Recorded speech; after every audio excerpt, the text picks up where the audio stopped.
Bonsoir à tous. Dans l'actualité alsacienne de ce lundi 15 avril, des cours de natation dès l'école maternelle. C'est l'annonce faite par la ministre des Sports. Le but, lutter contre un phénomène inquiétant et en augmentation, les noyades chez les enfants. Reportage à la piscine de la Kibitzeno. Les élections européennes, c'est pour bientôt et en cette occasion, quoi de mieux qu'un flash mob pour mobiliser les votants. Et enfin, en cette journée mondiale de l'art, retour sur la première édition du Contemporary Art Fair à Paris. 80 galeries d'art internationales se sont donné rendez-vous au Parc des Expositions, rencontre avec des artistes alsaciens. Mais pour commencer, dans moins d'une heure, Emmanuel Macron s'exprimera à la télévision après 3 mois de grands débats, 2 millions de contributions en ligne, 10 000 réunions locales et 16 337 cahiers de doléances. Le président de la République devrait annoncer les premières mesures qu'il souhaite mettre en place. Pour lui, l'enjeu est de donner un second souffle à son mandat, un enthousiasme pas forcément partagé par les citoyens rencontrés par nos journalistes dans les rues de Strasbourg. Ils réagissent par rapport à toutes les manifestations qu'il y a eu depuis l'année dernière. Je ne crois pas au miracle et que ça représente beaucoup de travail, ce que le président peut avoir à faire. Alors moi, pour pas vous mentir, j'attends rien du tout. Mais rien du tout. Déjà le grand débat, j'attendais rien du tout. Et de base, il avait posé les choses. Il a dit qu'il allait rien changer avant même le grand débat.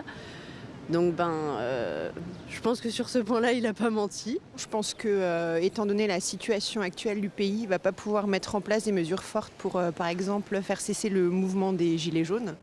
Éducation, retraite, environnement, autant de sujets sur lesquels les Strasbourgeois aimeraient que le président annonce des mesures. Ce soir, seules les grandes lignes des chantiers prioritaires seront énoncées, mais mercredi 17 avril, le président de la République s'exprimera à nouveau lors d'une conférence de presse. À l'Élysée, il présentera là de nouvelles mesures.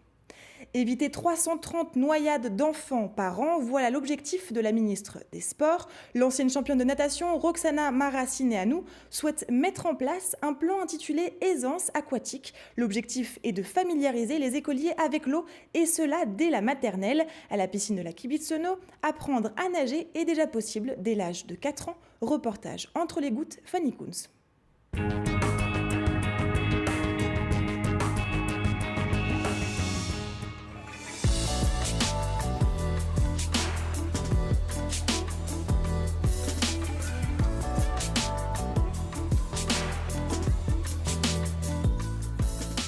Ils ont entre 4 et 12 ans et profitent des vacances pour se jeter à l'eau. À la piscine de la Kibitzeno, le team Strasbourg encadre le dispositif J'apprends à nager.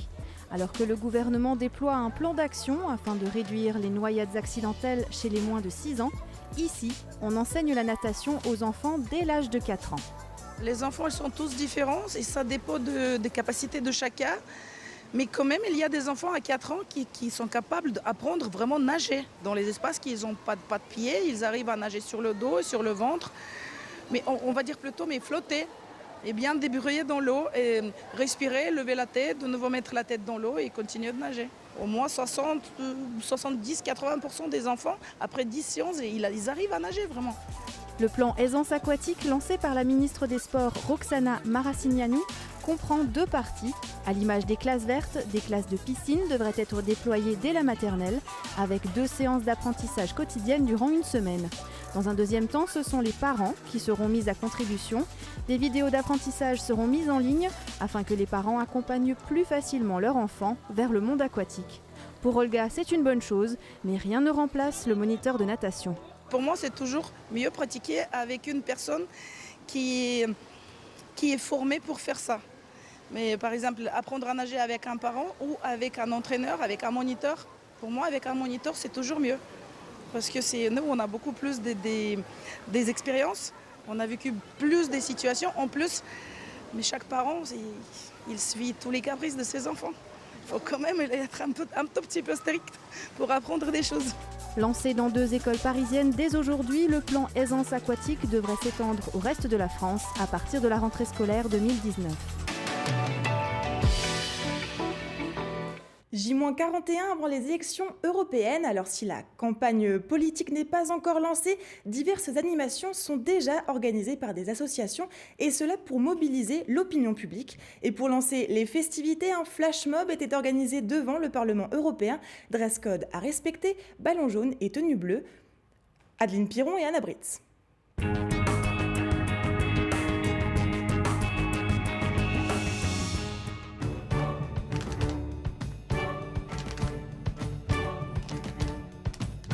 Un dress code, le bleu et jaune. Une attitude, la bonne humeur. Voici quelques-uns des éléments indispensables pour participer au flash mob Hop Europe. Un projet conduit dans le cadre de la campagne pour les élections européennes par la Maison de l'Europe, Strasbourg-Alsace. Un grand nombre peut voir ce flash mob sur la rue et peut-être même participer. Ça peut mobiliser aussi les jeunes pour voter, bien sûr. C'est toujours mieux de voter et c'est vraiment important que nous aussi, nous avons ce voix et ce pouvoir. Et c'est maintenant vraiment important de voter pour une Europe qu'on souhaite. À l'initiative du flash mob, la chorégraphe Karine Saporta, si elle fréquente plutôt les scènes de théâtre, les scènes de rue l'inspirent dans ce cas. Après avoir imaginé la Parisienne à Paris, puis la Francilienne en Île-de-France, elle a décidé de changer d'échelle avec sa nouvelle création. C'est formidable les danses qui relient, qui associent, qui connectent. Il faut absolument revendiquer notre identité européenne à travers la danse qui est porteuse de messages et qui peut nous faire lutter contre le numérique et montrer qu'on est bien charnel et que l'Europe c'est pas abstrait, c'est concret. Avec toutes ses composantes, l'Europe aujourd'hui est une sorte de plateforme. On parle beaucoup de plateforme pour tout ce qui est économique, mais là, c'est une plateforme pour moi sensible et intellectuelle, l'Europe. C'est là où on questionne les notions de liberté d'expression, de rapport aux droits d'auteur par rapport au copyright. On questionne beaucoup de choses qui, moi, en tant qu'artiste, m'interpellent et m'intéressent. Et je voudrais qu'on continue à débattre en Europe. Pour débattre en Europe, il faut qu'ensemble, on se sente en lien avec les Allemands, nous les Français, en lien avec les Espagnols, nous les Français, en lien avec les Autrichiens. Donc il faut qu'on continue à nous parler. De nouveaux rassemblements sont prévus à Strasbourg le 5 et le 19 mai, mais aussi à Bruxelles. Avis à ceux qui aiment la danse et l'Europe. Les élections européennes, elles, se tiendront le 26 mai.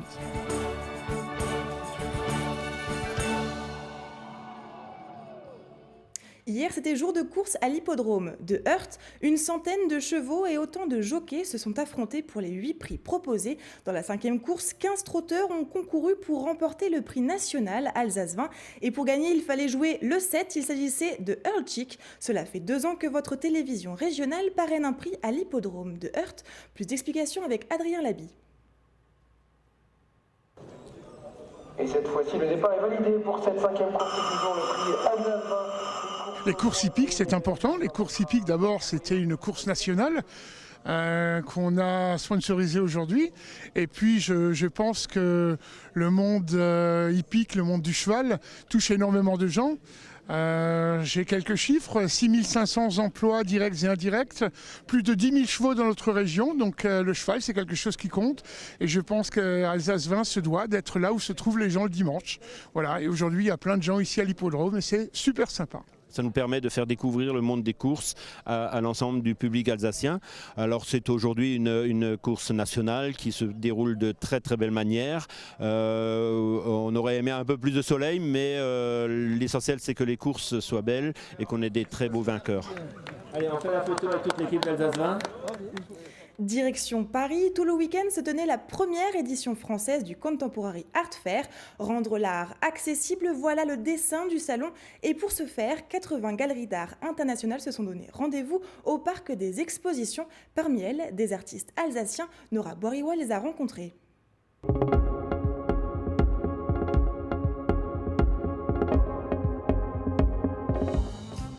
Petite sœur du salon Art 3F, Contemporary Art Fair a lancé sa première édition à Paris. Ici, la place est faite uniquement à des galeries d'art qui présentent un large spectre de l'art contemporain. Les 3000 œuvres s'inscrivent dans le courant de l'art abordable et accessible à tous les budgets, que ce soit pour les amateurs d'art ou collectionneurs expérimentés. Je dis toujours, la qualité de l'œuvre et l'émotion de l'œuvre n'est pas en rapport avec le prix. On peut trouver un tableau à 500 € qui procure plus d'émotion qu'un tableau à 5 millions d'euros. C'est un petit peu l'idée là, c'est de créer l'émotion et puis si on a un coup de cœur, on repart avec sa toile ou sa sculpture. Contemporary Art Fair réserve également un espace de 250 m² à l'art urbain. On y découvre la toute nouvelle galerie strasbourgeoise créée il y a 1 mois et demi, Malagasha Gallery. Elle propose des œuvres d'une quinzaine d'artistes. Mais justement, l'art urbain qui vient de la rue est riche et varié et c'est pas justement que des graffitis qu'on peut voir. Il y a autant des choses figuratives, du graffiti pur, de l'abstrait, de la géométrie. Et voilà, je trouve que c'était important que les gens découvrent ça et ne pensent pas que c'est peut-être une forme de sous-art ou quelque chose dans l'esprit. Le concept Contemporary Art Fair ne sera présent en France qu'à Paris avec une seule exception, Mulhouse, sa ville d'origine où on trouve un espace galerie lors des éditions Art 3F. RGDS, partenaire des Alsaciens qui s'engagent. Et on termine ce journal avec l'image du jour, elle est signée Olivier Anne. Vous pensiez comme moi que la bonne odeur des bretelles alsaciens, c'est seulement pour la période de Noël. Eh bien non, le site 100% alsacien, bredele.fr, vous propose toute une série de recettes de bretelles de Pâques. Des œufs, des moutons ou des lapins plus tentants les uns que les autres. Et bien sûr, ils vous vendent également tous les accessoires pour les réaliser.